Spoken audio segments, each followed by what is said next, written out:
عزيزي المشاهد، عزيزتي المشاهدة، كل سنة وانتم طيبين. حلقة جديدة في برنامج ما ينفعش.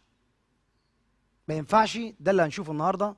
ينفع الاثنين اللي معايا ما ينفعش يبقوا مع بعض في فيلم؟ هم يثبتوا لي ينفع او ما ينفعش. معانا الممثلة الجميلة قوي قوي، عمرها ما عملت اي اغراء.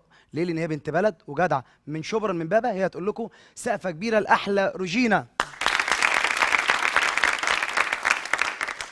معايا المذيعة الجميلة قوي قوي، هي هتثبت لي النهارده ما ينفعش او ينفع. ينفع تعمل فيلم مع روجينا ولا ما ينفعش؟ تعالوا نسمع سقفة كبيرة لأحلى مذيعة، سقفة الرام سعيد. سقفة كبيرة.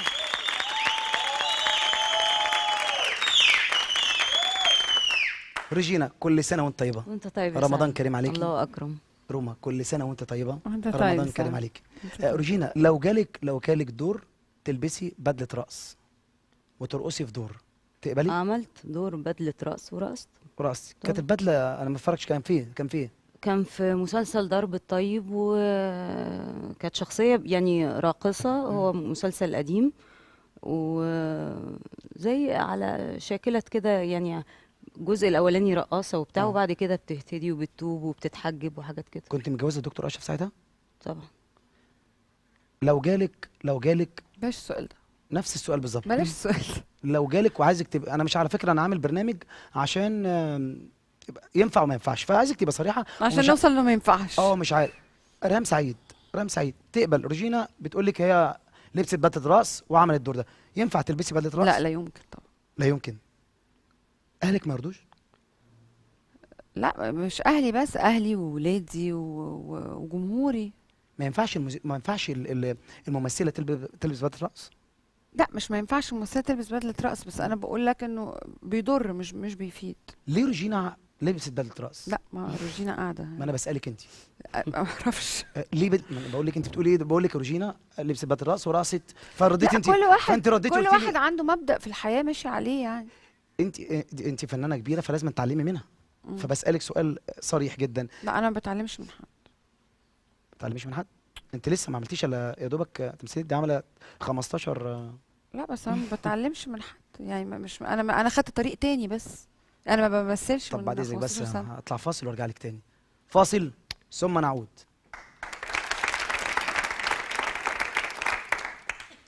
ما تفك حضرتك كده ومالك قافشه ليه كده؟ لا، انت على فكره انت اللي جاي تهدي النفوس. انا هدي يعني بتسالني على دكتور اشرف وبتسالني على روجينا وهي قاعده قدامك ليه؟ البرنامج اسمه ما ينفعش. فايه؟ ما انا مالي؟ ما ينفعش ان انتوا الاثنين تبقوا طب مع ما بعض انت فيلم. عارف ان انا يعني بتسالني في الاسئله اللي عارف ردي فيها، فليه يعني؟ انت بص حضرتك، نتكلم بمنتهى صراحه. انت عايزك تفك كده. انت ما كنتش عايزه تطلعي وبتقولي سعد الصغير والرقص وبتاع. مش ما كنتش عايزه اطلع. انا يعني يعني عليا قيود معينه ما ينفعش اتعداها يعني. انت بتقدم نوع فن معين ممكن اكون انا مش راضيه عنه. انا حبيت بس اقول لحضرتك سعد الصغير بتاع الرقص، بصي مذيع جامد ازاي. وانت قلتي بره ايه سعد الصغير. مين قال لك انك مذيع جامد؟ حيب عشان بتهرب من الاسئله. لا، ما بهربش من الاسئله خالص. هتردي بجد يعني؟ ما انا برد بس ارائك دبلوماسيه شويه. مش دبلوماسيه، ما هو انا يعني في يعني انت ليه يعني اما اقول لك استاذه روجينا لبست بدله رقص، فانا البس بدله رقص؟ لا انت طب ليه هي لبست بدله؟ عشان هي انا مش شايفه انه صح.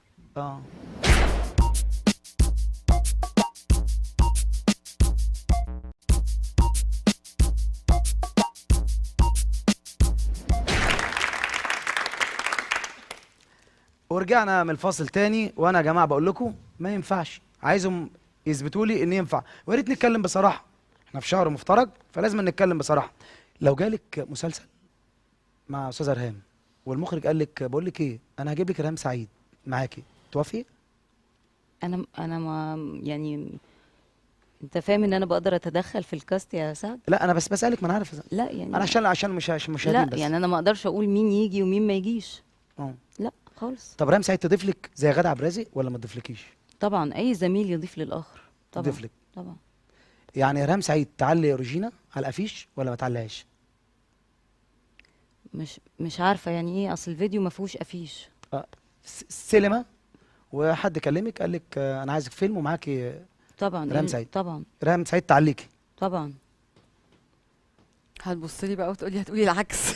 لا مش تقول العكس، انا عايز اتكلم بصراحه. اصل انا بصراحه يعني لا، هي طبعا لطيف جدا انها تقول كده، لكن هي الحقيقه مش كده. لا روجينا تعلي ريهام سعيد ولا لا لا؟ ما فيش حد بيعلي حد، يعني الواحد بيبقى ليه اسمه، بيبقى عالي باسمه بنفسه، يعني مش روجينا ما باللي تعليكيش؟ جنبه يعني. لا يعني متهيألي ان ما فيش حد بيعلي حد. انا هسألك سؤال صريح وانت لازم تجاوبيني صريح، ما تعمليش كده وكده. منتج كلمك، منتج معروف جدا. بقول لك ما فيش حد يعلي حد، برافو برد عليك، عليه. انا عاجبني صراحتك ديت، برافو. يعني روجينا ما تعليكيش من الاخر. ولا حد. اوكي برافو عليك. اتصلوا بيكي اي شركه وقالوا لك بقول لك انت بطله المسلسل، وفي اتنين هيبقوا جنبك، في واحده هتبقى جنبك، وعرضوا عليك اتنين، غادة عبد الرازق ولا روجينا، هتختاري مين؟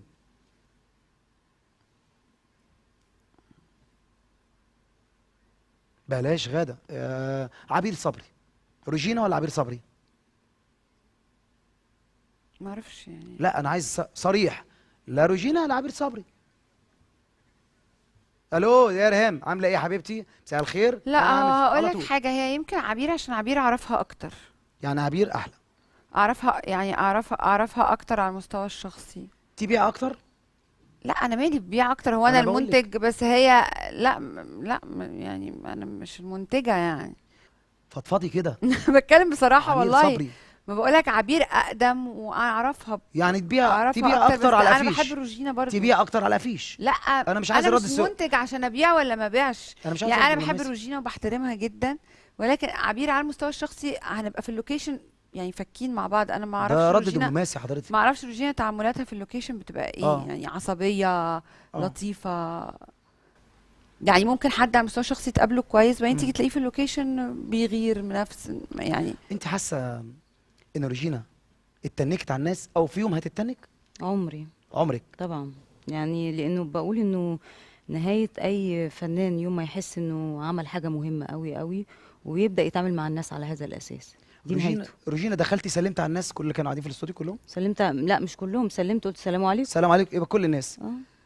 اه التناكه، بقولها لك تاني، التناكه. لما الواحد ربنا بيديله يتنك على الناس ولا يعمل ايه بالظبط؟ يعني ايه تناكة؟ يعني مثلا يعني استاذه روجينا دخلت، السلام عليكم يا جماعه، حضرتك دخلتي رحت قاعده على الكرسي، حضرتك نسيتي تسلمي على الجمهور ولا ايه اللي حصل بالظبط؟ انا مش محتاجه اعمل، يعني مش محتاجه اعمل حاجات عشان الناس تقول عليا كويسه ولطيفه. يعني احنا داخلين نصور، فمش معقول هسلم على كل الناس دي واحد واحد. تقولي سلام عليكم للناس؟ انا ما بقولش سلام عليكم في حياتي الطبيعيه، همثل ليه واقول سلام عليكم دلوقتي؟ امال بتقولي في حياتك الطبيعيه بتقولي للناس ايه؟ لا يعني عمري ما قلت سلام عليكم خالص. بتقولي جود مورنينج ولا جود افتر نون ولا؟ لا انت هتتريق لا ده انا بتكلم بجد يا فندم، انا ده يعني بتقوليش السلام عليكم، بتقولي ايه، جود مورنينج ولا جود افتر نون ولا؟ برضه هتتريق تاني انا ما بسألك. بتريقش حضرتك، طب بتكلم. امال طب ايه؟ قولي لي بتقابلي الناس بتسلموا عليه، قابلت منتج بتقول له ايه، بتسلمي عليه ازاي؟ قولي لي مساء برضه. الخير اي حاجه. ايه؟ مساء الخير اي حاجه. مساء وبعدين انا الخير. مش جايه اتربى يعني لا ده اسلم ما اسلمش اعمل ما اعملش، انا حره. لا استني نطلع فاصل لو سمحت، فاصل ثم نعود. انا ما بكلمش حضرتك يا فندم. انت جايه تقفشي ولا انا ما بعلمكيش؟ انا بقول لك انت بتقول ايه، ما هو انا ما بقولش سلام بقول لك عليكم. ايه، بما انك الحمد لله وصلت لك معلومه ان انا جايه غصب عني، فيا ريت تخلص. ماشي يا فندم، هطلعين فاصل يا فندم. يا جماعة اهدوا يا جماعة، صلوا على النبي. ايه انا ما قلتش غلط، هي دخلت قعدت ولا سلمت عليا ولا سلمت يعني على انت الناس. عامل حلقه عن انا سلمت على الناس او ما سلمتش؟ مفيش اي حاجه مهمه بتحصل في على البلد التناكة. دلوقتي أنا والناس بتكلم قاعده على تقتل التناكة. في بعض غير ان انا دي سلمتش على على الناس؟ التناكة، لان فعلا في فنانين لما ربنا بيديهم بيروحوا عايشين على الناس، اللي يقعد عامل كده ولا والله يعني حتى رجل على رجل، ما انا ممكن احط رجل نجم عادي. طب ما فيش ست ما بتحطش رجل على الستات رجل وهي بتحط قاعده، رجل ما على هنقعد رجل يا يعني سعد، ما عاملين انا ايه في حاطة رجل رجلينا؟ على رجل. كل الستات بيحطوا رجل، اكيد. بس بيحطوا رجل على رجل وبيسلموا على الناس، ما يحطوش صباعهم كده في مناخيرهم. يا سعد مفيش داعي للكلام ده. على فكره هو انا ينفع ما انزلش رجلي كده يا استاذ؟ انت حاطط رجلك في وش روجينا على فكره. حاضر ولا يا في استاذ، حاضر يا استاذ، انا اسف يا استاذ. على فكره يعني ههزقك عشان تبقى يلا فاهم أستاذ. يعني. نعم يا فندم. ههزقك. هات ايه؟ اه على فكره شكرا، ودي اخلاقك طبعا. سعد دي اخلاقك طبعا. سعد ما تفهمش اخلاقي ولا تعرف توصل لها اصلا. ليه انت بنت مين في مصر يعني؟ سعد عادي، حد زي عادي. هو حضرتك سمعتي قالت ايه؟ سعد انا ما بحبش يبقى في مكان فيه توتر. ما انت بحبش. سمعت حضرتك قالت ايه يعني؟ معلش يا سعد، ما انت بحبش يبقى في مكان فيه توتر. طب انت لو انت مكانها هتعملي ايه؟ واحده بتقول لك هزقك تعملي مع تسكت يعني عادي؟ معلش، هي ست ست؟ عيب دي مش يعني. ست. اما ايه يا تتكلم ابني كده ده يبقى بقول مش لك ست. هزاك، ما تحترم نفسك. والله لو كده يبقى مش ست. ما حد يا جماعه يجي ولا اقوم ولا اعمل ايه؟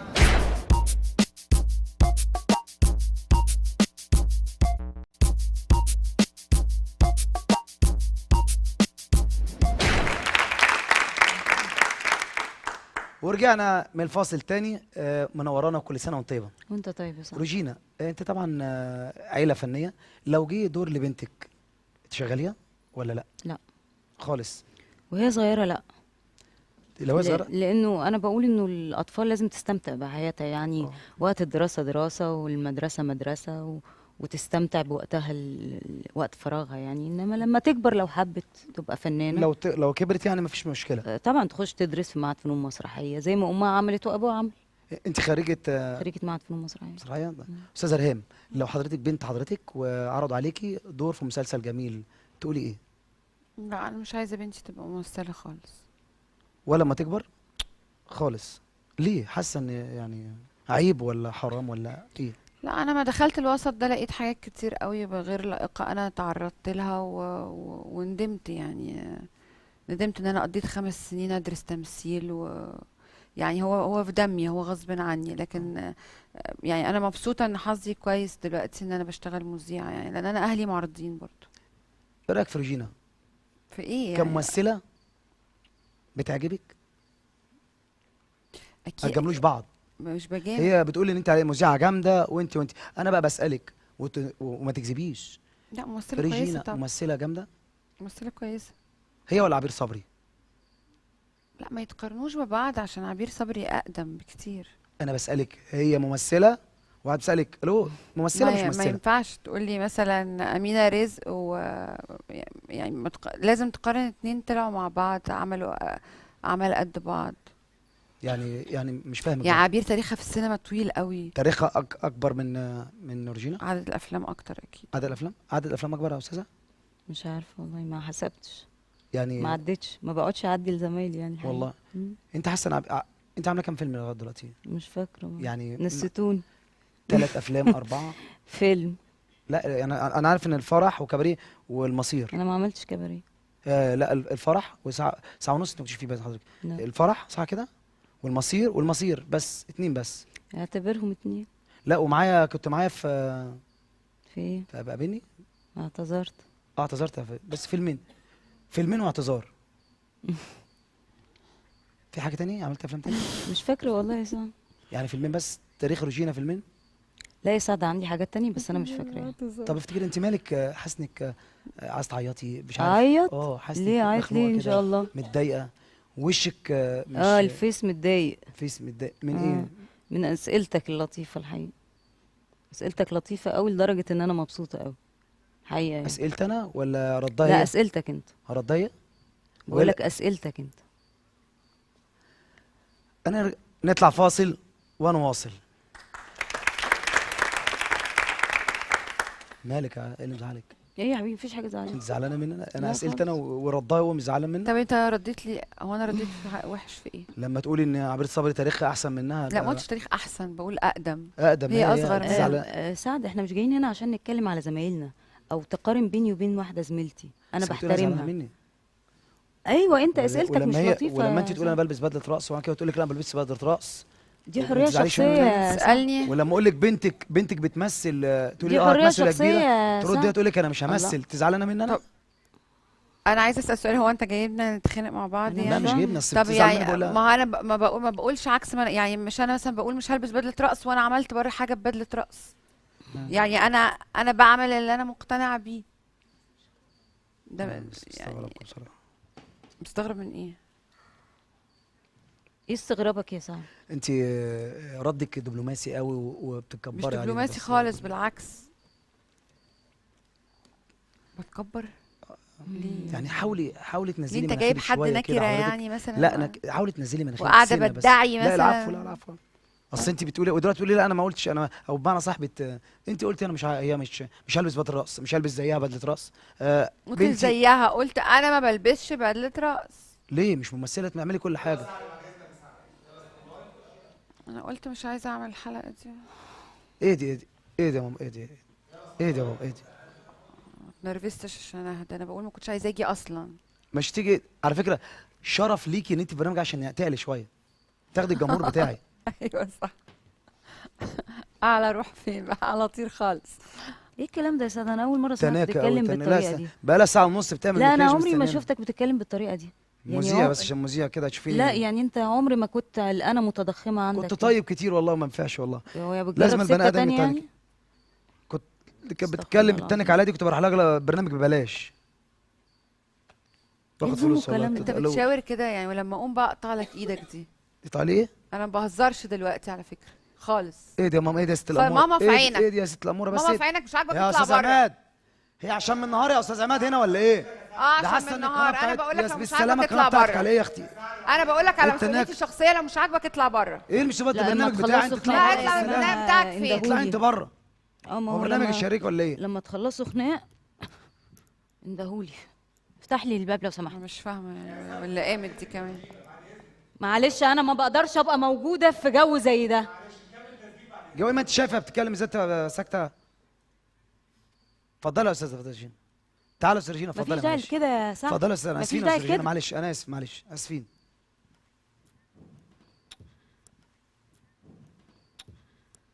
يعني انا ما كنتش عايزه اجي اصلا. هو انا والنبي يا استاذ عماد حضرتك تتكلمي بقى عشان ايه؟ عشان ممكن احنا يعني نقوم يعني. ممكن انا اقوم، انا كمان سهله. انا بس عشان وعدت بس. نعم. قومي حضرتك. يا سعد يلا عايزين نخلص يا سعد. قومي حضرتك، عايز تاني؟ ايه يا سعد في إيه؟ انت لا انا بتشكل ممكن كل إزاي يا الناس سعد؟ تقوم الا انا. انا في زمن الوسايط.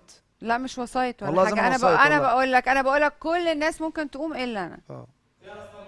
كل الناس مين يعني؟ كل الناس. مين حضرتك؟ انا بقول لك كل الناس. يعني اللي عايز يقوم براحته. انا وريجينا نقوم وانت تقعدي لا حضرتك؟ انا بقول لك اللي عايز يقوم براحته. يعني انا وريجينا نقوم وانت نقعد يعني؟ انا بقول لك اللي اي حد عايز يقوم براحته. ما بحبش اللي بيتكلم كتير كده. انت ممكن تقومي وهنكمل الحلقه من غيرك. اه والله. مش عامل مش آه سامع والله. انا بقول لك ايه؟ اه والله قومي انت حضرتك عامل يا مش استاذ سامع ريجينا بقول لك هنكمل. ايه؟ لا وعد التناكة.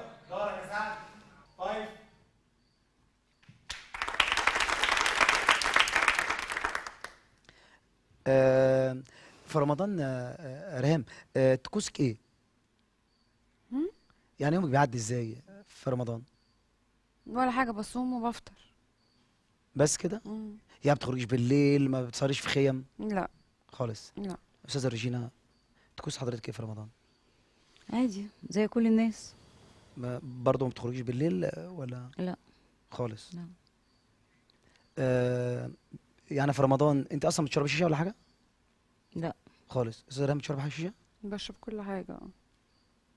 في رمضان؟ شيشه ومخدرات. ما انا عارف انت بتشربي مخدرات، بس في رمضان بتشربي برضه؟ في كل وقت. بعد الفطار يعني قصدك؟ ايه انا عارف انك بتشربي مخدرات دي. مش انت اللي بتقولي انا بشرب؟ انا بشوفك بتشربي عادي. فده بتشوفني بشرب؟ انت اللي بتقولي مش انا. انت بتقول بشوفك بشرب بشوفك بتشربي بتشربي شيشة يا مخدرات ستي، ليه؟ مش وانا بتشربي. بقعد في الغرز اللي بتقعد فيها ان شاء الله. انا بقعدش في غرز حضرتك. انا بقعدش في غرز استغفر حضرتك. الله العظيم. انا مش حضرتك والله. اه والله. مش انت بتشرب اشرب حشيش وانا اللي قلت حضرتك؟ انت اللي بتقولي بتشرب حشيش. ايه يا سعد اللي انت بتقوله ده؟ والله هي اللي قالت ايه اللي بشرب انت بتقوله حشيش ده يا سعد؟ يا فندم. هي اللي قالت بشرب حشيش مش انا والله. ايه يا سعد ده؟ هو انت حضرتك ما سمعتهاش؟ ما انت بتقولي يا سعد ايه؟ ما تقولي لها. طب انت بتقولي حشيش هي بتقول بهزار يا سعد. هزار يا فندم، وشها ماله بتقولي هزار؟ ها يا استاذ عماد. وين انت مالك يا رجينا؟ وانت عامله لها حساب ليه كده يا رجينا؟ انا مش عامله لحد عاملة لها حساب حساب يا ليه؟ سعد. انا مش انت عامله لها حساب ليه كده؟ سعد سعد مفيش داعي. سعد انت خليتي فيها سعد انت حضرتك. عدائي جدا على انت فكره. خليتي فيها سعد. ايوه يا استاذ. طب ادينا يا استاذ شيشه لو سمحت عشان نشرب حجرين. ليه بقى غرزه بقى وديها حجرين؟ لا الغرز دي نضيفه عليك اصلا. لا لا والله ما تعرف تدخل. ماشي يا بتاعت الشيشه. ولما اقوم اضربه. ضربيني؟ يا نهار ازرق، ده انا معيش في الدنيا خالص. يا دي الخير. يا استاذ وبعدين يا عماد سعد، بعد اذنك اقوم ولا هيختم ولا هيعمل ايه في ليلته السوداء؟ سودا سودا على دماغك بقى. نهار اسود. عشان انت مهزأ وانا مهزأة ان انا جيت اصلا في حلقه زي سلام يا دي ستي. مع اشكال زي دي، اذا كانت ضيفه ولا المذيعه ولا القرف. تنكة طول عمرك تنكة.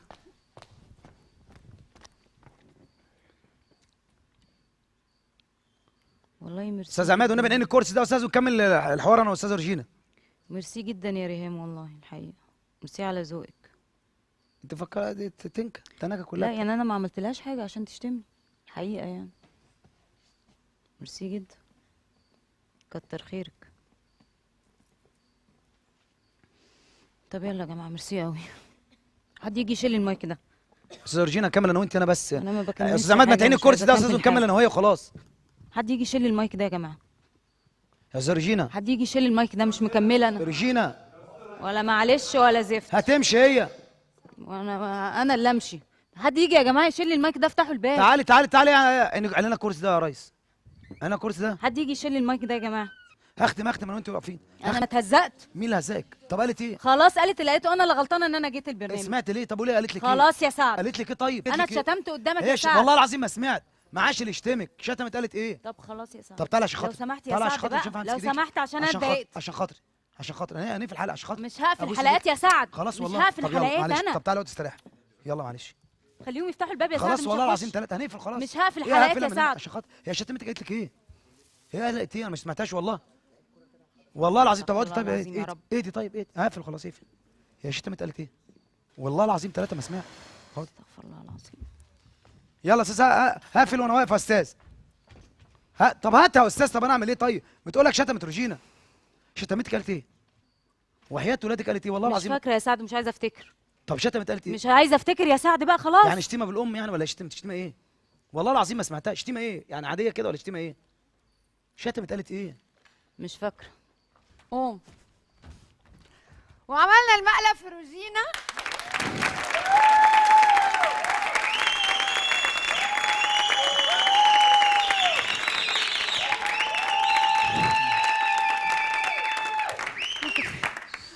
اكيد اكيد اكيد عمري في حياتي ما هبقى بالسوقيه دي ولا بالدم التقيل ده، واكيد اي ردود رديتها في الحديث ده ما كانتش صح ولا كانت اي حاجه. بس قد ايه روجينا مؤدبه وقد ايه صبوره وقد ايه قلبها يعني ابيض. فضلت اقول لهم قبل ما ادخل التصوير من فضلكم ما اقدرش ابقى غلسه معاها، بس يعني هي كان صدرها رحب جدا جدا جدا جدا، وانا بحييها بجد على ادبها.